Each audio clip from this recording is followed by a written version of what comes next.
G'day folks, another video on your feed from Peppy Fasos. Thanks for joining me. Today's video is about this little bugger. It's a show bowl, and I inverted it and grew some red amaranth, some cress and some rocket in it, and I managed to get it into the local Spar supermarket. Now I know some of you know I've been trying to do that and how I was going to do it. The supermarket agreed and I agreed this was a little too large for their shelves, so we went with a smaller punnet. So today's video I'm going to show you what I've been working on for a few weeks to make this happen, how I've customized this cute little bowl that has the same diameter as my pots, so we're using the same amount of seed, it gets just as lush, but because of how it is, I'm growing them within 7 days and they're ready to go to the shop. And I've also increased its shelf life with a neat little trick I'm going to show you too. If you stick around at the end, I'm going to show you the results of Brents Antifungal Spray that I used in my previous video. A+. Brent, I'm smiling. Your antifungal spray has joined the list of 560 Farms A+ items. Alright, let's get into it. Okay, today I'm going to show you how I created this and what it takes to build the punnet. Here's the supermarket we're about to go into, Spar. These little shops are all over the world. Okay, we're working on a better label, a sticker. I'll show you later, but here they are on the shelf. Red amaranth, cress and rocket. Oh, it's a proud day for me. Okay, I have heaps of people ask me about trays and do I grow in the punnet, and the answers are here. I've bought some new heavy duty trays off eBay. These 1020s are quite flimsy and I found the corners wearing out, so I'm going to fill them up with silicone and reuse them. But these new ones, heavy duty, nice size. This is the new punnet I'm using at the supermarket. I cut the lid off, growing the lid. I'm just tidying up any sharp bits of plastic there. Now, not a new thing, it's been seen before, but I burned my own drain holes in the lid because unfortunately these punnets didn't come with any holes, which is disappointing, but I can make my own just like this. They're quite tidy and professional looking. And I put some holes in the lid. Now this is for off-gassing, and any free water that the microgreens create can evaporate through these holes, hopefully to lower any risks of fungicide or just sending the plant mushy. It's proven working for me, so too easy. There we go. And I'm working with a company on a new sticker.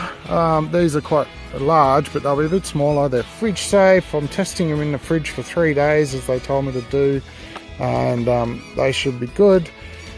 Now my water crystals, guys, if you do this, make sure you charge the water crystals first. Don't put them in dry, they swell up immensely.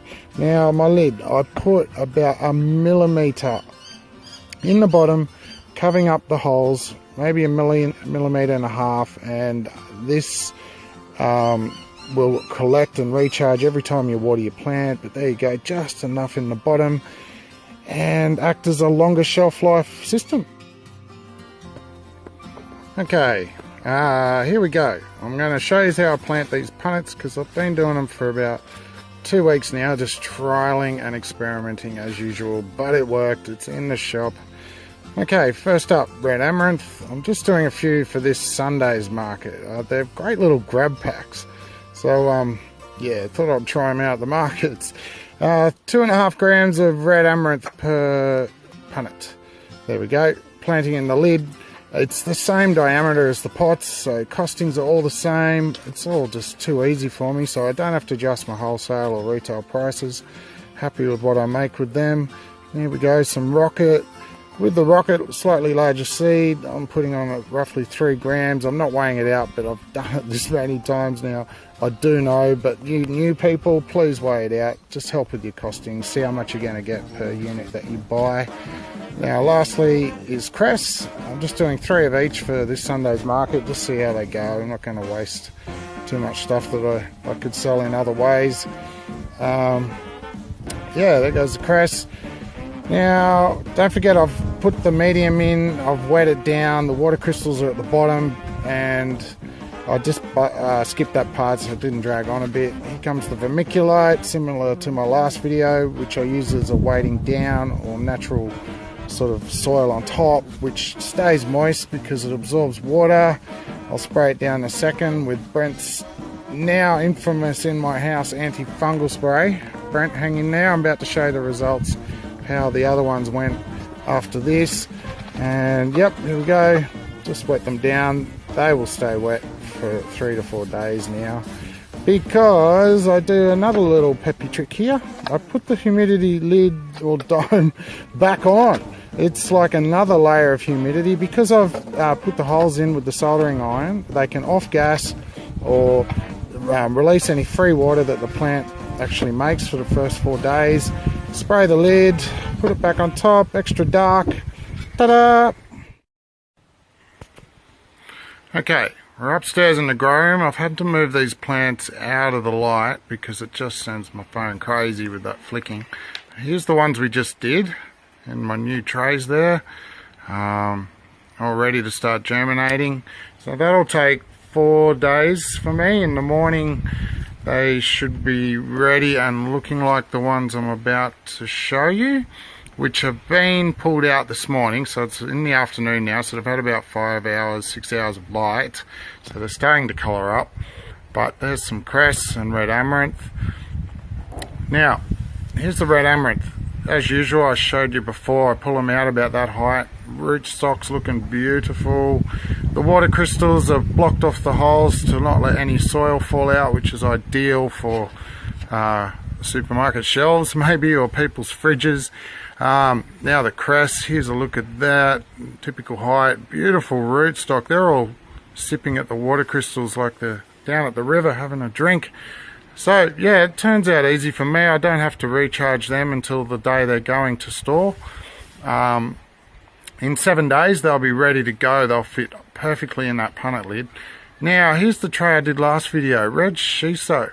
I think I got some bad seed. They're just not germinating. A couple going there, but I've pulled them out of humidity just to show you. It's definitely got nothing to do with Brent spray at all, because coming out right now, this Korean red mustard and the Comet Suna is living proof that Brent spray has not affected the growth at all. If anything, it's made it better, because I densely planted. I wanted a thick looking pot and lush, and there you go. I'm just showing you all around it. No signs of mold.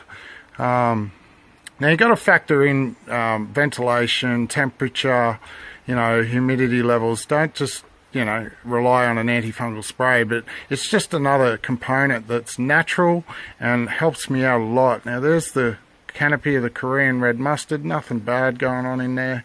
Guys, that's the video. Thanks for watching. As always, get healthy, get tasty, enjoy your micros, and talk to you soon. Thanks.